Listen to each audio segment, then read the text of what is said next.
Merhaba arkadaşlar, Angels Tarot'a hoş geldiniz. Umarım herkes çok iyidir, sağlıklı ve sıhhatlisinizdir inşallah.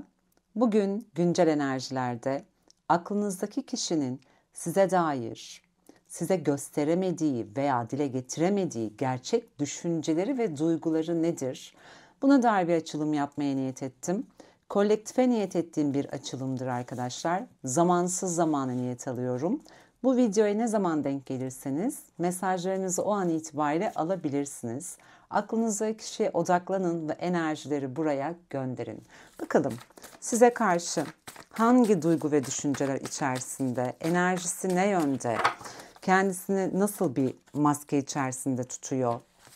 Gerçekten de size gerçek duygularını ve düşüncelerini dile getirdi mi bugüne kadar? Sizden tam olarak sakladığı duygusu ve düşüncesi nedir? Hadi bakalım aklınızdaki kişinin size dair en derin düşünceleri ve duyguları ve güncel enerjisi nedir? Kendi iç dünyasında ne yaşıyor sizinle ilgili?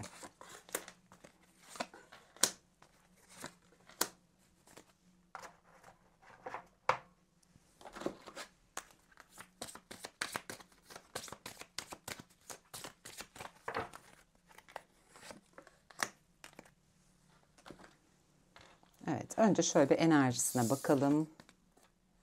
Tilki metaforu geldi. Tamahkar, menfaat peşinde koşan, kurnazlık yapan, kandıran dedi. Demek ki size karşı bugüne kadar çok da dürüst enerjiler içerisinde olmamış aklınızdaki kişi. O yüzden de şu anki süreçte de biraz gelgitleri olduğunu düşünüyorum sizinle alakalı. Duygusal anlamda gelgitler yaşıyor. Belki de aranızdaki bağlantıda çok önemli ayrıntılar ve detaylar var. Bunlara çok takıldığı bir süreçten de geçiyor olabilir. Bu yüzden de planlı hareket etmek için biraz daha stratejik bir enerji içerisinde olduğunu düşünüyorum. Aslında yorgun da bir taraftan aklınızdaki kişi arkadaşlar.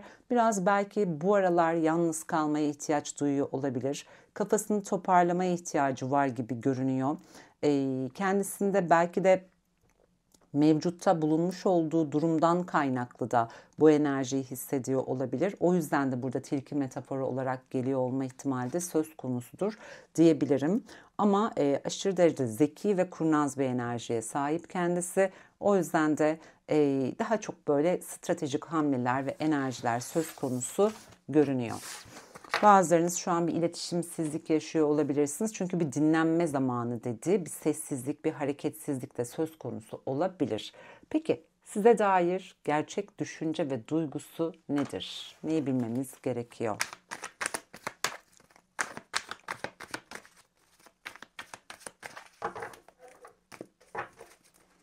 Aklınızdaki kişinin en derinlerde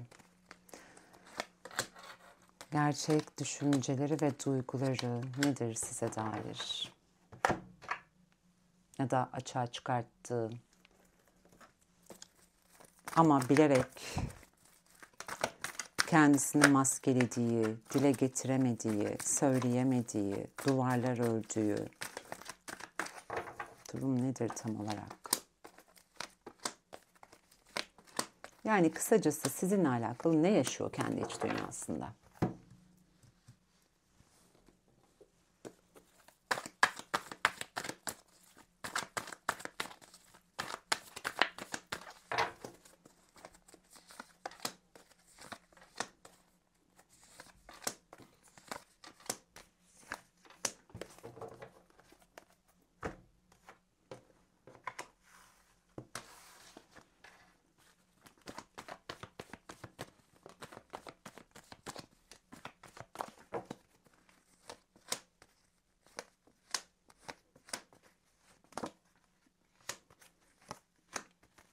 Evet, şöyle açalım.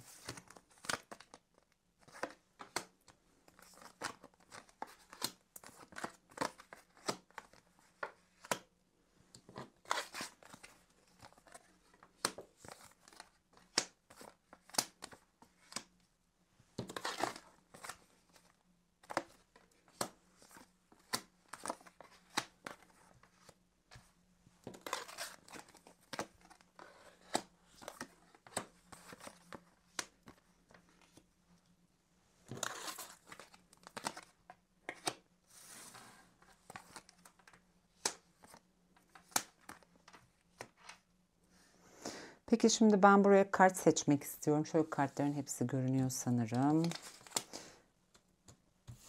Burada çünkü bazı sırlardan bahsetti bize. Aklınızdaki kişi kendisini açsın biraz. Tam olarak nedir burada kendisinin maskelediği durum? Şöyle soralım kartlara.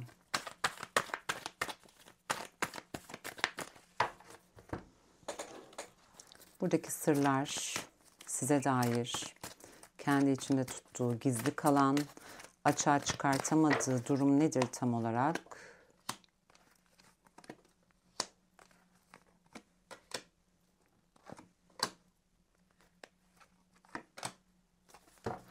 Aşırı derece stratejik bir enerji söz konusu şu an arkadaşlar. Yani duygularını ifade etmeyen bir enerji içerisinde aklınızdaki kişi. Burada ciddi bir maske var. Tam olarak nedir bu maske? Neyle alakalı?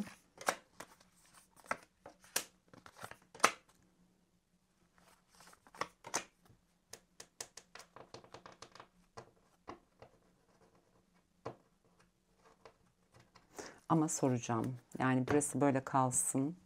Şimdi şöyle anlatmak istiyorum. Aslında evlilikle alakalı, özellikle şimdi bu hepiniz için evlilik olmayabilir ama bazılarının hayatında bir söz, nişan tarzı durumlar geçmiş olabilir.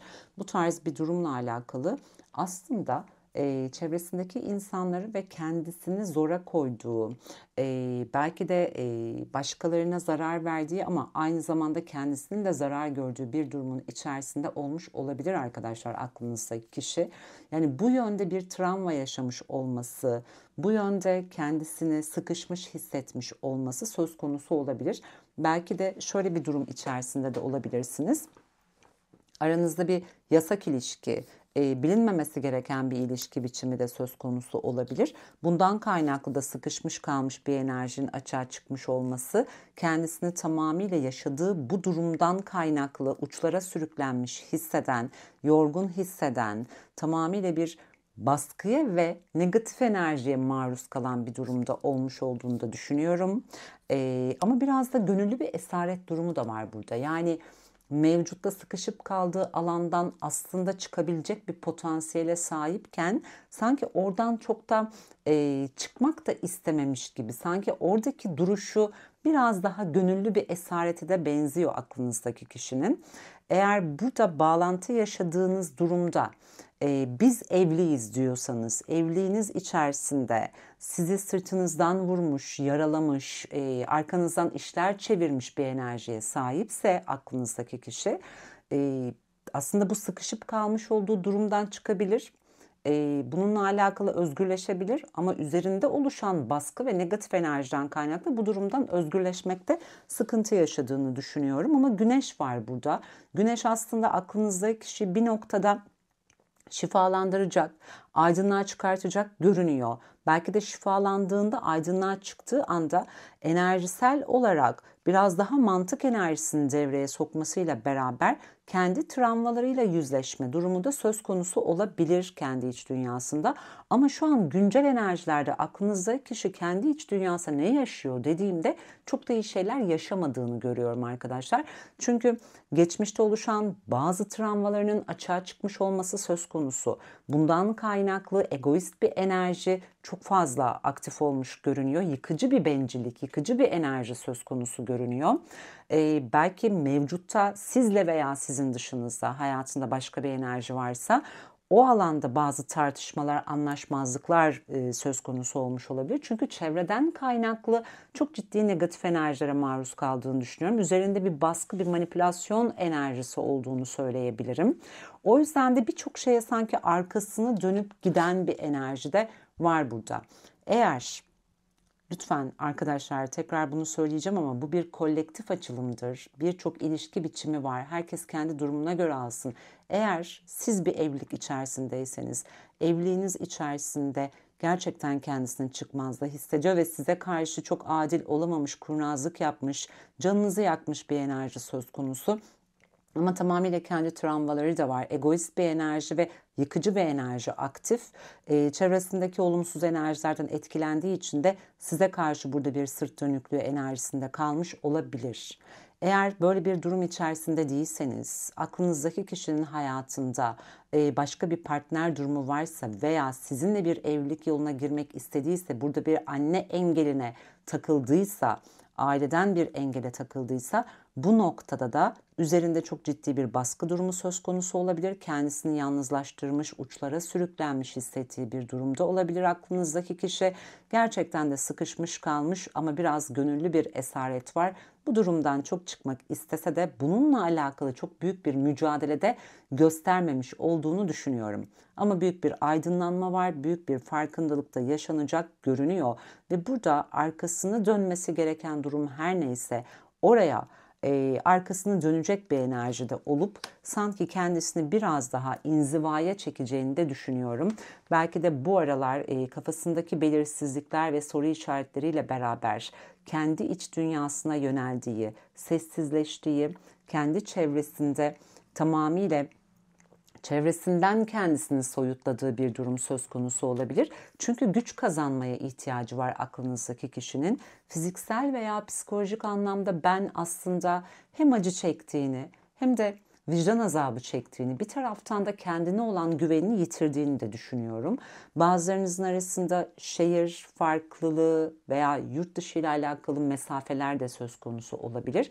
Veya bu hani görünür bir mesafe olmasa da enerjisel olarak birbirinize mesafe koymuş, sınırlar çizmiş de olabilirsiniz arkadaşlar. Ama tamamıyla kendi kabuğuna çekilmiş bir enerji görüyorum ben burada. Hayatında şu an sanki yaşamak istediği ve yaşadıkları, istedikleri veya istemedikleri konularıyla ilgili her şeyi ele aldığı, yalnızlaştığı, her şeyle ilgili bir çıkış yolu bulmaya çalıştığı, derinlemesine içine döndüğü ve her şeyden önemlisi de kendine rehberlik yapmaya çalıştığı bir süreçte olduğunu söyleyebilirim. Evet, açığa çıkartamadığı bazı sırları var. Bu sırlar nedir diye sorduğumda aslında üçüncü kişi enerjilerinden bahsetti bana. Burada maskelemeye çalıştığı bazı durumlar var. Çok yansıtmak istemediği veya yansıtmaktan yana korkuları olan bir enerji içerisinde olduğunu düşünüyorum. Sanki duygular tamamıyla arkada bırakılmış ve tamamıyla mantık enerjisiyle ilerlemeye çalışıyor. Strateji yapmaya çalışan bir enerji söz konusu. Özellikle bu aralar hayatında bazı canını yakan durumlar, söylemler söz konusu olabilir. Gerçeklerle yüzleşme kısmında biraz sıkıntı yaşıyor olabilir ki bir ermiş enerjisine dönmüş olması söz konusu.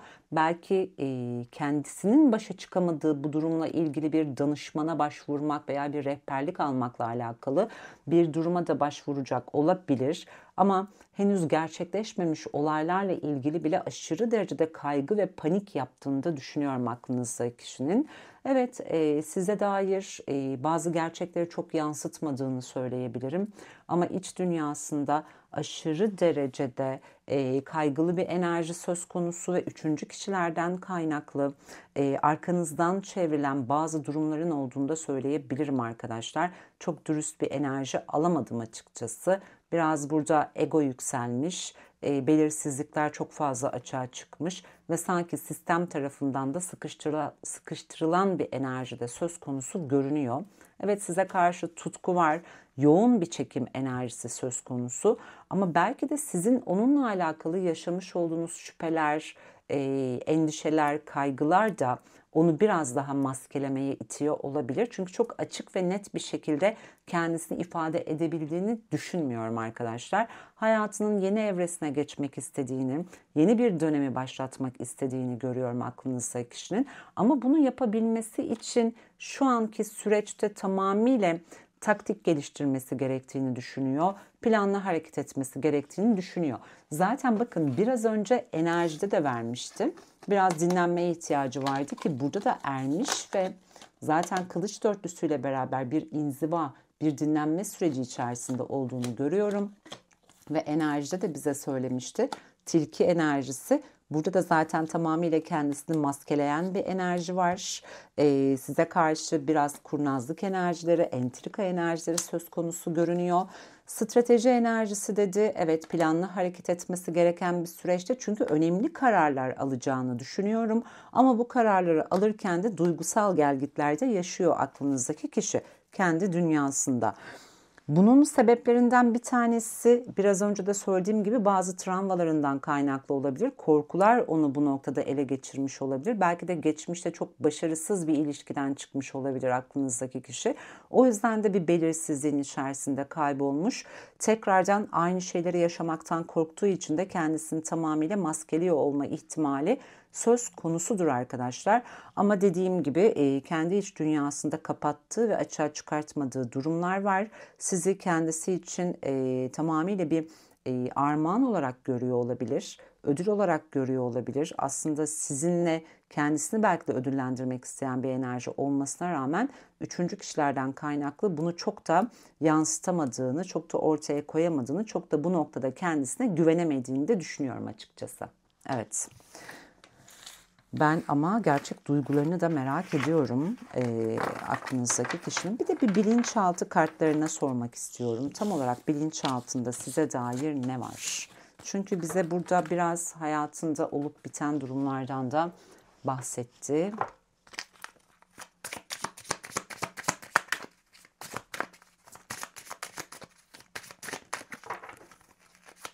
Peki aklınızdaki kişinin bilinçaltında size dair tam olarak hangi duygu ve düşünce var?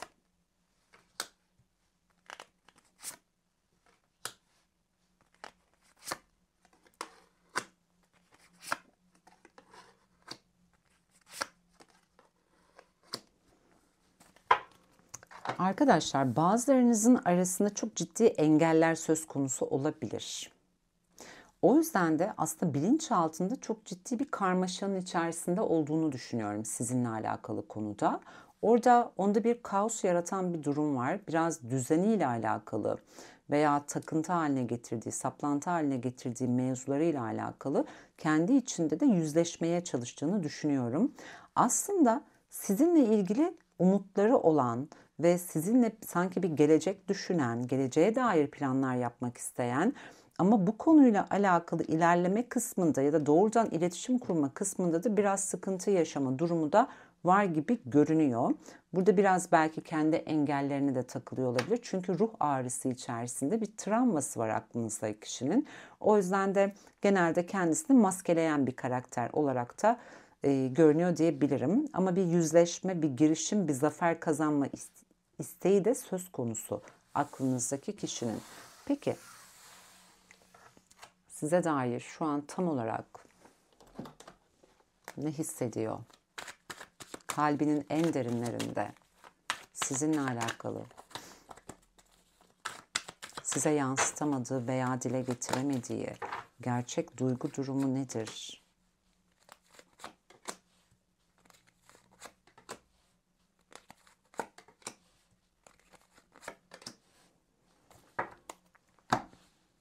Evet.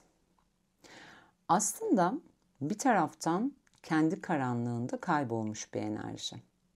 Bir taraftan olayları akışa bırakmaya çalışıyor. Çok tutucu davranmak istemiyor. Çünkü tutucu davrandığı zaman orada belki biraz saplantılı bir enerji açığa çıkıyor. Takıntılı bir enerji açığa çıkıyor ve bir anksiyete durumu söz konusu oluyor. Ve ister istemez kendisi psikolojik olarak yoruluyor ve belki de çok stresli ve kaygılı bir enerji açığa çıktığı için de burada sizlere karşı daha böyle öfkeli ya da daha donuk bir enerjiyi de yansıtıyor olabilir arkadaşlar. Ama çok özleyen, çok isteyen bir enerji içerisinde olduğunu da söyleyebilirim. Çünkü burada dedi ki özleyiş, iç çekme. Çok isteyip arzuladığına kavuşamamaktan gelen üzüntü dedi. Ki benim burada gördüğüm kadarıyla arada bir ayrılık durumu var görünüyor veya bir belirsizlik veya bir sessizlik hakim. Çünkü hasret enerjisi söz konusu diyebiliriz. Ama aranızdaki bağlantı ile ilgili özgüvene ve cesarete gelmesi gereken bir durumda aslında aklınızdaki kişi. biraz kontrolü ele alması gerektiğini de düşünüyor. Korkuları var çünkü bunları yenmesi gereken bir durum. Ve açık ve net şunu aslında ifade ediyor. Çok özledim ve seninle kavuşmak istiyorum. Seninle bir araya gelmek istiyorum. Ve senin hayatında neler oluyor? Sen ne düşünüyorsun? Sen ne hissediyorsun? Bunları çok merak ediyorum ve bunları öğrenmek için de çabalıyorum dediği bir durum var burada arkadaşlar. Evet. Peki. Bize bir duygularından bahset. Buradaki duygu aşk mı, sevgi mi, nedir tam olarak? Söyle bakalım. Bağımlılık mı?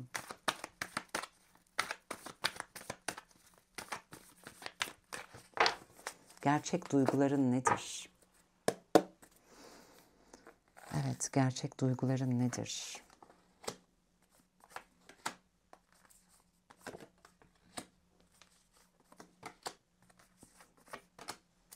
Bugün bize çok da duygudan bahsetmeyecek anladığım kadarıyla. Çünkü hayatında bence ciddi bir değişime doğru gidiyor aklınızdaki kişiler arkadaşlar. Yani hayatlarında özellikle kariyer hayatları olabilir, parasal durumlarıyla ilgili veya mevcutta bir konfor alanının içerisinde tıkanıp kaldılarsa oradan çıkmakla alakalı bir durumları söz konusu olabilir. Özellikle adaletin sanki sağlanacağı bir süreçten geçiyor. Kalben de adil olmak, herkese hakkını vermekle alakalı bir süreç içerisinde olduğunu düşünüyorum. Onun dışında şu anki süreçte resmi bir ilişki durumu içerisindeyse maddi çıkarlara dayalı veya maddiyatın ön planda tutulduğu bir durum varsa artık bu noktada herkesin hakkını verecek görünüyor. Şöyle bir durum yaşamış olabilirsiniz. Eğer aranızda aklınızdaki kişiyle maddiyatla alakalı bir ortaklık, para alma verme durumlarınız söz konusu olduysa sizin aranızdaki bağlantıyla ilgili maddi çıkarları için beni hayatında tuttu veya maddi çıkarlarından kaynaklı bana böyle davrandı tarzında bir düşünceniz varsa burada da size yansıttığı enerjiden kaynaklı aslında haksızlık yaptığının çok net farkında ve size karşı adil olma isteği içerisinde olduğunu düşünüyorum. Ama eğer sizinle arasında böyle bir durum söz konusu değilse hayatında başka bir alanında maddiyatla alakalı bazı çıkarlarından kaynaklı size haksızlık yaptığı ve o tarafa da haksızlık yaptığı bir durum varsa burada adaleti sağlamaya çalışacak. Sanki herkesin hakkını verecek görünüyor aklınızdaki kişi. Çünkü dedi ki benim arzu ettiğim kişi ve durum sensin, seninle bağlantılı. Ve ben artık mutlu olmak istiyorum ve seninle beraber olmak istiyorum. Ve tamamlanmak istiyorum. Gerçekten neşeli ve mutlu olmak istiyorum dediği bir durum var ve bununla bağlantılı sizinle iletişim kurma isteği içerisinde olduğunu düşünüyorum. Yani bu iletişimi kurup sanki gerçek duygu ve düşüncelerini size aktarmaya çalışacak. Belki de bugüne kadar ondan bir şeyleri çok duymak istediniz, ifade etmesini beklediniz ama duyamadınız. Hep bir maske taktı, hep bir gizemli davrandı, hep böyle sizden bir şeyler saklıyormuş havası yaratmış olabilir. Ama kendisi de iç dünyasında bu iletişimi sağlamak istiyor. Gerçek duygu ve düşüncelerini size aktarmak istiyor. Çünkü derin bir şekilde içsel anlamda kendi yüksek benliğinde bunun farkındalığını yaşayan da bir enerjide diyebilirim arkadaşlar. Evet. Ama ben tekrar soracağım. Kalbinin en derininde bize biraz hissettiğin duyguyu tanımlar mısın? Kalbinin en derinlerinde bize hissettiğin duyguyu tanımlar mısın? Hadi bakalım. Evet. Yavaş yavaş açılıyor arkadaşlar aklınızdaki kişi.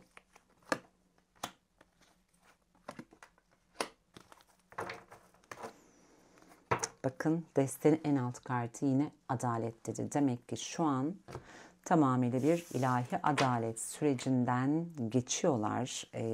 Zaten biliyorsunuz çok kadersel döngüler yaşanıyor. Özellikle tutulmaların aktif olduğu bir ay. O yüzden de aklınızdaki kişilerde zorlu bir enerji içerisinde görünüyor. Ruhsal anlamda biraz sarsıldıkları ama bir taraftan da aslında kendileri ne kadar zeki ve kurnaz da olsalar aslında sistemin onları bu noktada uyandırmaya çalıştıkları da bir süreç var, görünüyor arkadaşlar. Aklınızdaki kişi duygularını tanımladığında dedi ki benim için çok kıymetlisin, vazgeçilmezsin, değerlisin, özelsin ve eşsizsin dedi. Evet, belki sürekli tekrar eden durumlar yaşamış olabilirsiniz. Bunun da ana temellerinden bir tanesi, yani ana sebeplerinden bir tanesi sizden vazgeçemeyen bir enerji söz konusu. Onun için gerçekten çok kıymetlisiniz ve size karşı yoğun duygular yaşıyor. Tutku, haz, her şey var. Çünkü arada kozmik bir enerji de var görünüyor arkadaşlar.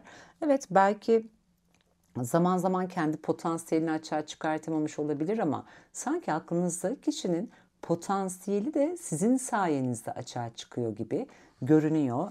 Aradaki kozmik bağdan da kaynaklı olabilir. Evet, belki de size karşı hissettiği bu güçlü duygular veya vazgeçilemez olan bu enerji zaman zaman onu korkutuyor olabilir. Daha gizemli bir enerji içerisinde tutuyor olabilir. Olanı olduğu gibi yansıtamayan da bir tarafı var çünkü. Aslında sizinle olan güzel anılarına karşı büyük bir hasret, size takılı kalmak, sizinle olan yaşadığı her şeyi anda tekrar tekrar hissetmekle alakalı bir durum içerisinde. Benim gördüğüm kadarıyla ne kadar engellere de takılıyor olsanız, ne kadar önünüzde sizi zorlayıcı faktörler de söz konusu olsa pes etmeyecek olan bir enerji var. Direnecek olan bir enerji var ve yeniden ayağa kalkmak için mücadele edecek olan bir enerji de var diyebilirim arkadaşlar. Ama zorlanıyor bu süre zarfında. Evet, gelgitler var. Yok diyemem. Ama bu iletişimi de gerçekleştirmek istiyor. Peki şöyle soralım o zaman.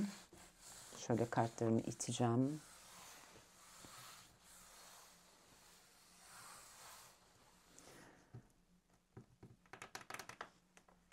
Peki iletişim kuracak mı?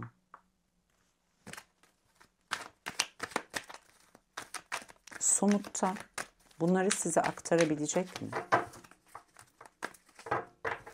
Hepsini açığa çıkartabilecek mi?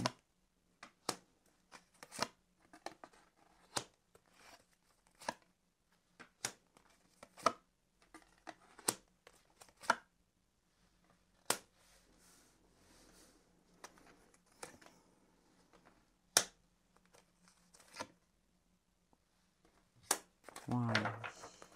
Arkadaşlar, evet, yani şöyle söyleyeyim, aklınızdaki kişi gerçekten de geçmişle bağlantılı bazı durumlara veya kişilere karşı bazı mecburiyetler içerisinde kaldıysa veya aileden özellikle anne baba mevcut o geleneksel yapısının içerisinde bazı durumlarda tıkanıklıklar yaşadıysa bir kere burada tamamıyla büyük bir aydınlanma yaşayıp farkındalık yaşayıp hayatındaki bir tabusunu tamamıyla yıkacağını düşünüyorum. Öyle söyleyeyim size. Çünkü sizi çok özleyen bir enerji var burada. Kesinlikle sizinle karşı karşıya gelip onun elini kolunu bağlayan durumlar her neyse bunlardan tamamıyla özgürleşip artık kendi konfor alanından çıkıp size duygularıyla gelmek isteyen ve bu alanda da zafer kazanmak isteyen bir durumda. Dediğim gibi eğer çıkamadığı bir konfor alanı varsa, bir türlü hayatında yapacağım dediği şeyleri yapamadıysa, bu süreç aklınızdaki kişinin hayatında tamamıyla yıkılması gereken, bitmesi gereken, özgürleşmesi gereken hangi alansa oradan özgürleşmesini sağlayıp o kilitli kapılardan, elini kolunu bağlayan durumlardan tamamıyla çıkmasını sağlayıp oradan çıkardıktan sonra kupası ve asaların altılısı büyük bir zaferle ve gerçek duygularıyla beraber size gelecek görünüyor arkadaşlar. Tekrar bir şans var burada. Ve zaferi var. Aklınızdaki kişinin. Evet. Şimdi böyle. Peki size ne söylemek ister? söylemek istediği ve söyleyemediği, hangi duygusunu ve düşüncesini ifade etmek ister? Seninle konuşmak istiyorum dedi. Kesinlikle istiyor, çünkü burada da gördüm. İletişim sağlanması, gerekli konuşmanın yapılması, duygu ve düşüncenin aktarılması, beklenen haberin ulaşılması dedi. Size anlatmak istediği şeyler var aslında ama kendisini maskeliyor. Biraz korkular da var, gizemli bir enerji. Tüm rüyalarımda sen varsın dedi. Arada kozmik bir bağ, kozmik bir enerji olduğu için de çok fazla telepatik anlamda bağlantı kuruyor olabilirsiniz. Sizi rüyalarında görüyor. Son davranışlarından sonra kafam ve kalbim karışık dedi aklınızdaki kişi. Sizden gördüğü bir tepki veya bir duruş veya bir davranış onun da kafasını karıştırmış olabilir. Adapte olmakta zorluk çekiyorum ve stres yapıp sana patlıyorum dedi. Demek ki yaşadığı durumla alakalı dedim ya biraz önce de bir manipülasyon enerjisi var ve kendince bir taktik geliştiriyor. Bu noktada zorlanıyor olabilir, üzerindeki baskıdan veya negatif enerjiden size tepki gösteriyor olabilir. Eğer bir iletişimsel durum içerisindeyseniz size sert çıkışıp canınızı yakan sözler sarf ediyor olabilir. Eğer bir iletişim durumunuz hiçbir şekilde yoksa içsel bir öfkeden kaynaklı size duvarlar örüyor ve sizinle iletişime de geçemiyor olabilir arkadaşlar. Ama dedi ki seni herkesten ve her şeyden kıskanıyorum dedi. Son bir cümle istiyorum. İnadımı ve gururumu aşamıyorum dedi. Ve burada da dedi ki defalarca aynı hatayı yaptığım için bu sefer daha sağlam adımlarla gelmek istiyorum dedi. Zaten biliyoruz kolektif enerjide çoğunlukta sürekli tekrar eden durumlar da söz konusu. O yüzden de artık aklınızdaki kişinin gerçekten de güce gelmesi gerekiyor. Bunun çok net farkında. Yüzleşmesi gerekiyor ve zafer kazanması gerekiyor. Bu enerjilere geçecek ama herkese göre bunun süreci farklıdır arkadaşlar. Herkesin uyanışı farklıdır. Mücadelesi farklıdır. Burada enerji akışı çok önemlidir. Lütfen bunu unutmayın. Bunu her zaman dile getiriyorum. Lütfen enerjilerinizi bloke etmeyin. Yeterince negatif enerji var zaten arkadaşlar göksel enerjilerde. O yüzden de ne kadar akışa, tevekküle rahat bırakırsanız enerjiyi, hiç ummadığınız anda her şey daha kolaylıkla hayatınıza akar. Lütfen siz de bu noktada bağlantınıza tamamıyla inanarak sisteme bırakın. Çünkü sizden vazgeçmemiş bir enerji var. Hala kalbinde de, düşüncelerin de size karşı olan duyguları var. Ama şu an duygusal enerjiden ziyade daha çok mantık ve taktiksel enerji devrede görünüyor. Çünkü mücadele etmesi gereken bir durumun içerisinde sistem artık sıkıştırmış. Bırakması gerektiği şeyler var, özgürleşmesi gerektiği alanlar var ve çevresel faktörler onu olumsuz etkileyen insanlar ve durumlardan tamamıyla özgürleşmesi ve çıkması gerekiyor. Bunun için de belki kendince kendisini koruma altına almış olabilir, sınırlar çizmiş olabilir. Çünkü kendini kapatmış bir enerji söz konusu. Ama ne olursa olsun somutta zafer kazanacak bir duruma da evrilecek görünüyor arkadaşlar. İnşallah öyle de olsun. Hakkınıza en hayırlı şekilde olsun buradaki süreç. Peki. Size de bir tane motivasyon kartı almak istiyorum. Sizin buradan almanız gereken mesaj nedir? Senin için neyin doğru olduğunu bilemezsin.